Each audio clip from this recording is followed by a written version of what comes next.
കൊറോണയുടെ അൺസർട്ടനിറ്റിയുടെ നടുവിൽ ദൃശ്യത്തിന്റെ രണ്ടാം ഭാഗം പുറത്തു വരുന്നതായിട്ട് റിപ്പോർട്ടുകൾ വന്നപ്പോൾ പടം വർക്കാകുമോ എന്നൊരു സ്കെപ്റ്റിസിസം പലരുടെയും ഇടയിലുണ്ടായിരുന്നു. ഇൻഡസ്ട്രിക്ക് തന്നെ ഒരു ലേബിൾ നേടിക്കൊടുത്ത ബ്രാൻഡ് സിനിമയാണ് ദൃശ്യം. കൊറോണ സമയത്ത് ആളുകളെ വലിയ രീതിയിൽ തിയേറ്ററിലേക്ക് കൊണ്ടുവരാൻ വേണ്ടി ഡിസൈൻ ചെയ്ത ഒരു സിനിമയായിരുന്നു ദൃശ്യം 2.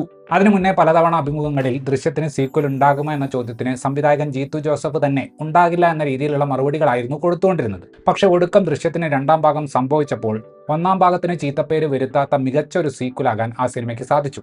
അതോടുകൂടി മൂന്നാം ഭാഗം അനൗൺസ് ചെയ്തപ്പോൾ വർക്കാകുമോ എന്ന സംശയവും ഏത് രീതിയിൽ കഥ പോകുമെന്നൊരു എക്സൈറ്റ്മെന്റും സിനിമയെക്കുറിച്ചുണ്ടായിരുന്നു.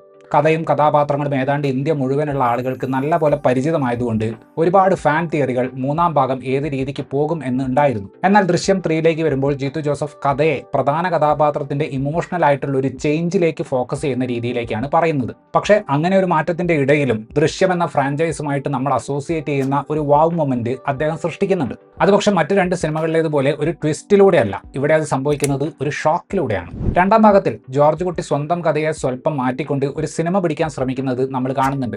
മൂന്നാം ഭാഗത്തിലേക്ക് വരുമ്പോൾ അതിന്റെ തിരക്കഥാകൃത്തിന്റെ സഹകരണം ഇല്ലാതെ ആ സിനിമ ജോർജ് കുട്ടി പൂർത്തീകരിക്കുകയാണ്. അങ്ങനെ സിനിമാ നിർമ്മാണവും തിയേറ്ററും ഒക്കെ ആയിട്ട് പഴയ ജീവിതത്തിൽ നിന്ന് മുന്നോട്ട് നീങ്ങാൻ ശ്രമിക്കുന്ന ജോർജ് കുട്ടിയുടെ മുന്നിലുള്ള പുതിയൊരു ചാലഞ്ച് എന്ന് പറയുന്നത് മൂത്ത മകൾ അഞ്ജുവിന്റെ വിവാഹമാണ്. ആലോചനകളുമായിട്ട് മുന്നോട്ട് പോകുന്തോറും പല രീതിയിൽ അത് മുടങ്ങിപ്പോകുന്നു. പലരും തന്നെ ഇപ്പോഴും പിന്തുടരുന്നുണ്ട് എന്ന യാഥാർത്ഥ്യം ജോർജ് കുട്ടിക്ക് മനസ്സിലാകുന്നുണ്ട്. ഔദ്യോഗികമായിട്ട് പോലീസ് കേസ് റീഓപ്പൺ ചെയ്തിട്ടില്ലാത്തതുകൊണ്ട് ആരാണ് തന്നെ വേട്ടയാടുന്നത് എന്നതിൽ ജോർജ് കുട്ടിക്ക് വ്യക്തതയില്ല. അതിലൊരു വ്യക്തത വരുത്താൻ അയാൾ നടത്തുന്ന ശ്രമങ്ങളൊക്കെയാണ് നമ്മൾ മൂന്നാം ഭാഗത്തിൽ കാണുന്നത്. ഒന്നാമത്തെ ദൃശ്യം പ്രേക്ഷകരെ സംബന്ധിച്ചിടത്തോളം തീർത്തും അപ്രതീക്ഷിതമായിട്ടുള്ള ഒരു ത്രില്ലറായിരുന്നു. ഒന്നാം ഭാഗത്തിന്റെ ബീറ്റുകൾ പുനഃസൃഷ്ടിക്കുക എന്ന് പറയുന്ന അത്രയ്ക്ക് എളുപ്പമല്ലാത്തൊരു ടാസ്ക് സക്സസ്ഫുൾ ആയിട്ട് ചെയ്ത ഒരു രണ്ടാം ഭാഗമായിരുന്നു ദൃശ്യം 2. ഈ രണ്ട് ഭാഗങ്ങളിലൂടെ തന്നെ ദൃശ്യം എന്ന് പറയുമ്പോൾ പ്രേക്ഷകർ പ്രതീക്ഷിക്കാൻ സാധ്യതയുള്ളത് എന്താണെന്ന് ജീത്തു ജോസഫ് മനസ്സിലാക്കിയിട്ടുണ്ട്. ഇതിന്റെ ഒരു പാറ്റേൺ നമുക്ക് ഏതാണ്ട് മനസ്സിലായിട്ടുള്ളത് കൊണ്ട് സിനിമ കണ്ടുകൊണ്ടിരിക്കുമ്പോൾ ജോർജ് കുട്ടിയുടെ എതിർചേരിയിലുള്ള ആളുകൾ എന്തെങ്കിലും ഒരു നീക്കം നടത്തുമ്പോൾ നമ്മുടെ തലച്ചോറ് ചിന്തിക്കുക ജോർജ് കുട്ടി ഇതെല്ലാം ചിന്തിച്ചുകൊണ്ട് എന്തെങ്കിലുമൊക്കെ നേരത്തെ ചെയ്തിട്ടുണ്ടാകുമെന്നാണ്. ആ ഒരു ട്രാക്കിലേക്ക് ഇത്തവണ പക്ഷേ ജീത്തു ജോസഫ് ജോർജ് കുട്ടിയെ കൊണ്ടുപോകുന്നില്ല. എന്തെങ്കിലും ഒരു തുമ്പ് കിട്ടിയാൽ തന്റെ നേരെ ചാടി വീഴാൻ നിൽക്കുന്ന ഒരു നിയമവ്യവസ്ഥിതിയുള്ള ഒരു സ്ഥലത്ത് രണ്ട് പെൺമക്കളുടെ ഭാവി സുരക്ഷിതമാക്കാൻ നോക്കുന്ന പ്രാക്ടിക്കലായിട്ട് ചിന്തിക്കുന്ന ജോർജ് കുട്ടിയിലേക്കാണ് ഇത്തവണ കഥ പോകുന്നത്. അവസാനം സംഭവിക്കുന്ന സംഗതി നമുക്ക് തരുന്നത് ഒരു ഇമോഷണൽ ഷോക്കാണ്. അത് ഒന്നാമത്തെയും രണ്ടാമത്തെയും സിനിമയിൽ കണ്ടിട്ടുള്ളതുപോലെ കണ്ടാൽ വിസിലടിക്കാൻ തോന്നുന്ന തരം ട്വിസ്റ്റ് അല്ല. ആ മനുഷ്യന്റെ സൈക്കിയെക്കുറിച്ച് നമ്മളെ ചിന്തിപ്പിക്കുന്ന ഒരു ലെവലിലേക്കാണ് പടം കാര്യങ്ങൾ കൊണ്ടുപോകുന്നത്. ജീത്തു ജോസഫ് എന്ന സംവിധായകനെ എല്ലാവരും അറിയുന്ന ഒരാളാക്കിയ ബ്രാൻഡിന്റെ പേര് ദൃശ്യം എന്നാണെങ്കിലും പുള്ളിയുടെ ഫിലിം മേക്കിംഗ് രീതി നോക്കുമ്പോൾ ദൃശ്യങ്ങൾക്ക് കാര്യമായ പ്രാധാന്യം കൊടുക്കുന്നതായിട്ട് തോന്നിയിട്ടില്ല. പുള്ളിയുടെ സ്ട്രോങ് പോയിന്റ് എന്ന് പറയുന്നത് തിരക്കഥയാണ്. ടെൻഷൻ എങ്ങനെ ബിൽഡ് ചെയ്യാം, ഏതൊക്കെ രീതിയിൽ ആളുകളെ സമർത്ഥമായിട്ട് ഡിസ്ട്രാക്ട് ചെയ്യാം എന്നതൊക്കെയാണ് പുള്ളിയുടെ നല്ല തിരക്കഥകളുടെ ഒരു പ്രത്യേകത. ആദ്യത്തെ രണ്ട് ഭാഗങ്ങളിൽ ജോർജ് കുട്ടി നമ്മളറിയാതെ ചെയ്യുന്ന കാര്യങ്ങൾ സിനിമയുടെ മധ്യഭാഗത്ത് എവിടെയെങ്കിലുമായിട്ട് ഒരു ട്വിസ്റ്റ് മൊമെന്റ് ആയിട്ട് സിനിമ പ്രസന്റ് ചെയ്തിരുന്നു. പക്ഷേ ഇത്തവണ ജോർജ് കുട്ടിയാണ് അത്തരത്തിലുള്ള മൊമെന്റുകളെ ഫേസ് ചെയ്യുന്നത്. ഈ ഫ്രാഞ്ചൈസിലെ പ്രധാനപ്പെട്ട കഥാപാത്രങ്ങളുടെ ഒരു ഇമോഷണൽ ആർക്ക് തിരക്കഥ കാര്യമായിട്ട് പരിഗണിക്കുന്നുണ്ട്. കേസ് പല ഘട്ടത്തിൽ അന്വേഷിച്ച ഉദ്യോഗസ്ഥർ, ജോർജ് കുട്ടിയുടെ കുടുംബം, പിന്നെ കുടുംബത്തെ രക്ഷിക്കാനുള്ള ഈ ഉദ്യമത്തിൽ ജോർജ് കുട്ടിയെ പല രീതിയിൽ സഹായിച്ചിട്ടുള്ളവർ, ഇവർക്കെല്ലാം വ്യക്തിപരമായി പല മാറ്റങ്ങളും ഈ ഒരു കാലയളവിൽ സംഭവിച്ചിട്ടുണ്ട്. അത് ഇവരുടെ എല്ലാം സ്വഭാവത്തെ കാര്യമായിട്ട് മാറ്റിയിട്ടുണ്ട്.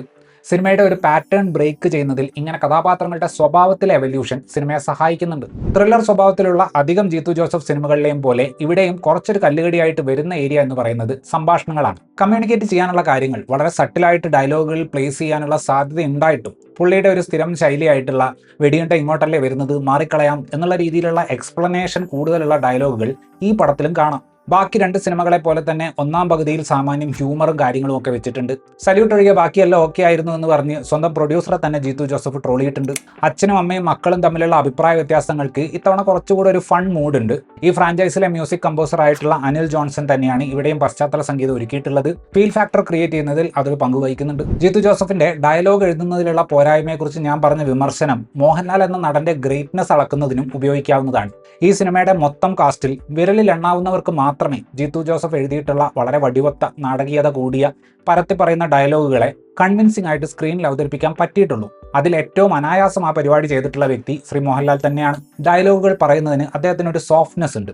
എഴുതി വെച്ച ഡയലോഗ് ഒട്ടും തന്നെ മാറ്റാതെ സ്വാഭാവികമായിട്ട് തോന്നിപ്പിക്കുന്ന രീതിയിൽ അത് പറയാൻ അതുകൊണ്ട് അദ്ദേഹത്തിന് സാധിക്കുന്നുണ്ട്. ജോർജ് കുട്ടിയുടെ സാമർത്ഥ്യത്തെക്കാൾ കൂടുതൽ അയാളുടെ നിസ്സഹായാവസ്ഥ കാണിക്കുന്ന ഒരു മൂന്നാം ഭാഗമാണിത്. ആ ഒരു ടെൻഷനൊക്കെ മോഹൻലാൽ വളരെ കൺവിൻസിംഗ് ആയിട്ട് സ്ക്രീനിൽ അവതരിപ്പിക്കുന്നുണ്ട്. റാണിയുടെ ഒരു ടോൺ എന്താണ് എന്ന് കഴിഞ്ഞ 2 സിനിമകളായിട്ട് പ്രേക്ഷകർക്ക് മനസ്സിലായിട്ടുള്ളതാണ്. അത് മീന സസ്റ്റെയിൻ ചെയ്യുന്നുണ്ട്. കാര്യങ്ങളോട് കുറച്ചുകൂടെ പൊരുത്തപ്പെട്ടു വരുന്ന കുറച്ചുകൂടെ ശാന്തയായിട്ടുള്ള അഞ്ജുവിനെയാണ് അൻസിബ ഹസൻ ഇത്തവണ അവതരിപ്പിക്കുന്നത്. എസ്തർ അവതരിപ്പിക്കുന്ന അനു എന്ന ഇളയ കുട്ടിയുടെ ക്യാരക്ടറിന് ഇത്തവണ ഫാമിലി ഡൈനാമിക്സിൽ കുറച്ചുകൂടെ പ്രാധാന്യം ലഭിക്കുന്നുണ്ട്. പല സീനുകളിലുള്ള എസ്തറിന്റെ പെർഫോമൻസ് കാണുമ്പോൾ പല സംവിധായകരും ഫീമെയിൽ ലീഡ് ക്യാരക്ടറിലേക്ക് എസ്തറിനെ കാണാനുള്ള സാധ്യത കൂടുമെന്ന് തോന്നുന്നുണ്ട്. ഫ്രാഞ്ചൈസിലെ തന്റെ കഥാപാത്രത്തെ മുരളി ഗോപി വീണ്ടും അവതരിപ്പിക്കുന്നുണ്ട്. സിദ്ദിഖ് അവതരിപ്പിക്കുന്ന പ്രഭാകർ എന്ന കഥാപാത്രം കാര്യമായ ഒരു മാറ്റത്തിലൂടെ കടന്നുപോകുന്നുണ്ട്. അത് സിനിമയുടെ ഇമോഷണൽ ഡൈനാമിക്സിൽ ഗുണം ചെയ്യുന്നുണ്ട്. ആശാ ശരത്തിന് ഇത്തവണ കാര്യമായിട്ട് ഒന്നും തന്നെ ചെയ്യാനില്ല. പിന്നെ പടത്തിൽ മറ്റൊരു പ്രധാന കഥാപാത്രത്തിന്റെ റീ എൻട്രി ഉണ്ട്. മേക്കപ്പ് സ്വല്പം ബോറാണെങ്കിലും പെർഫോമൻസ് മികച്ചതായിരുന്നു.